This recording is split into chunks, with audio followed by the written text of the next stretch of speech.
Ta, ja, ni, tanya, jawab, mikir. Tajam itu pikiran Anda dengan kebenaran firman Tuhan dan itu yang akan mengubahkan hidup Anda. Yesus manusia ilahi, bagian yang ketiga. Saudara kita menanyakan mana dalilnya di dalam Alkitab yang membuktikan Yesus manusia ilahi. Cerdaslah dalam beriman dan temukan kebenarannya. Yang pertama, saudara kita pernah bertanya apakah tubuh Yesus ilahi? Ini penerangan dari Tuhan. Sesuatu yang ilahi tidak akan dapat mati karena sifatnya kekal. Yesus datang sebagai manusia dan tubuh manusia sifatnya fana sementara dari debu dan kembali kepada debu. Yang kedua, Yesus mati, bangkit dan hidup kembali dan tidak mati lagi. Semua manusia pasti mati. Ada yang mati suri, bangkit, dan akhirnya mati kembali.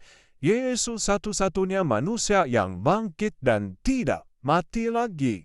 Dan buktinya dia hidup, dia berjanji akan datang kembali ke dalam dunia untuk menjemput mempelainya, umatnya yang telah hidup benar, mempersiapkan diri, hidup kudus dan tidak bercacat celah. Roma 6 ayat yang ke-9.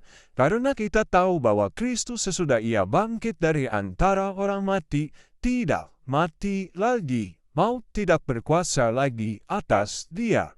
Yang ketiga, Yesus berkuasa menyerahkan nyawanya dan berkuasa pula mengambilnya kembali.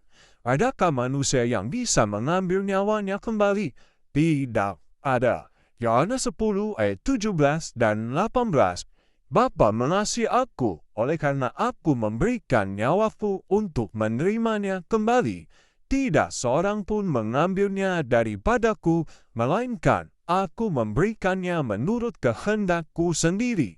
Aku berkuasa memberikannya dan berkuasa mengambilnya kembali. Inilah tugas yang kuterima dari Bapakku. Yang keempat, Yesus datang dari surga, sesuatu yang ilahi, berasal dan datang dari surga. Tidak ada batu biasa yang dari surga. Semua yang ada di surga adalah batu permata yang bagus-bagus dan menarik. Yohanes 8 ayat 23. Lalu ia berkata kepada mereka, kamu berasal dari bawah, aku dari atas. Kamu dari dunia ini, aku bukan dari dunia ini. Yang kelima, sifat karakter ilahi dari Yesus adalah kebenaran. Dan ini kata Yesus kepadanya di dalam Yohanes 14 ayat 6. Yesus berkata kepada murid-muridnya, akulah jalan dan kebenaran dan hidup. Tidak ada seorang pun yang datang kepada Bapa kalau tidak melalui aku. Yang keenam, Yesus akan menjadi hakim semua manusia. Tidak ada manusia yang dapat menghakimi semua manusia, kecuali Tuhan. 2 Korintus 5 ayat yang ke-10. Sebab kita semua harus menghadap takhta pengadilan Kristus, supaya setiap orang memperoleh apa yang patut diterimanya, sesuai dengan yang dilakukannya dalam hidupnya ini, baik ataupun jahat. Yang ketujuh, setiap lutut bertelut dan semua lidah mengaku Yesus Kristus Tuhan. Hanya Tuhanlah yang dapat menundukkan semua manusia. Ini yang Tuhan ingatkan akan keilahiannya.